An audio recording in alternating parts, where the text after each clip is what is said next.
जय गुरुदेव। वाङ्मय प्रेरणाप्रद दृष्टांत से प्रस्तुत सुंदर बोध कथा, अपने कर्मों से मुक्ति की प्राप्ति।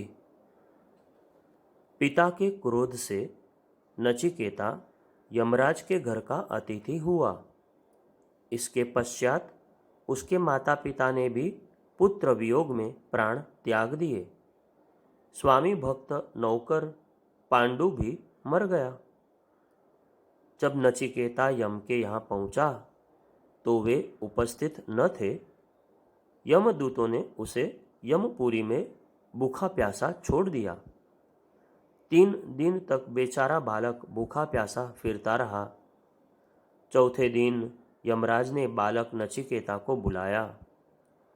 तुम 3 दिन से भूखे प्यासे पड़े हुए हो बालक? हाँ महाराज। अच्छी बात है।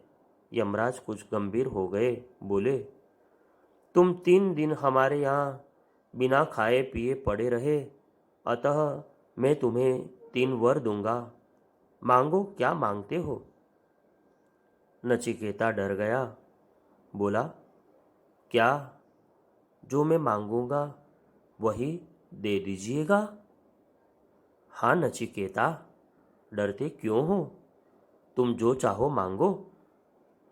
तो मैं पहला वर यह मांगता हूँ कि मेरे माँ बाप जीवित हो जाएं।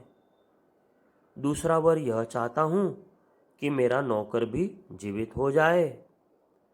तीसरी मेरी प्रार्थना यह है कि मेरे नगरवासियों को अन्न की कमी न हो, जिससे वे भूखे लोगों की सेवा कर सकें। यमराज ने बहुत प्रसन्न होकर कहा, अच्छा, ऐसा ही होगा।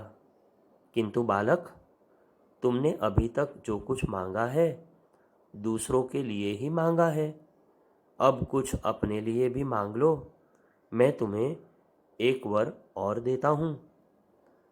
नचिकेता ने देर तक सोचकर कहा, राजन, यदि आपको मुझ पर इतनी दया है तो मुझे यह बतला दीजिए कि मौत से छुटकारा किस प्रकार मिले। यमराज बालक का प्रश्न सुनकर चौंक पड़े। बोले, यदि चाहो तो मैं तुम्हें अमर कर सकता हूँ, जिससे राजा होकर तुम खूब सुख भोग सकते हो।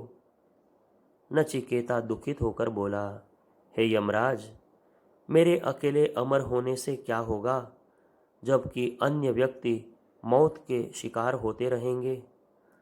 यदि आप मुझ पर दया दिखाना चाहते हैं तो वही ज्ञान दीजिए जिससे मौत से छुटकारा मिल सकता है।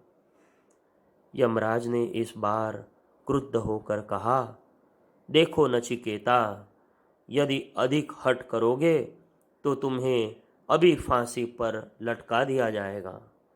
जिस ज्ञान को तुम सीखना चाहते हो वह एक गुप्त मंत्र है जो मनुष्य को नहीं बताया जा सकता। नचिकेता ने धैर्य से कहा, यमदेव, मैं फांसी से नहीं डरता, मुझे वही मंत्र बतलाइए। नचिकेता डटा रहा। अंत में यम बोले, नचिकेता, मैं तुमसे बहुत प्रसन्न हूँ। तुम अपने उद्देश्यों तथा कार्यों में दृढ़ रहो, आत्मनिष्ठ हो। तुम अपने विचारों को डावाडोल नहीं करते हो, इसलिए अवश्य ही तुम उस गुप्त मंत्र को जानने के योग्य हो। यह कहते हुए यम बालक को एकांत में ले गए और उसे उपदेश देते हुए बोले, तुम्हारे शरीर में ही परमेश्वर है, जरा आँख खोल कर देखो। मुक्ति तुम्हें स्वयं अपने कर्मों से ही प्राप्त होगी। नचिकेता देर तक सोचता रहा। उसका चेहरा खुशी से दमक उठा। जय गुरुदेव।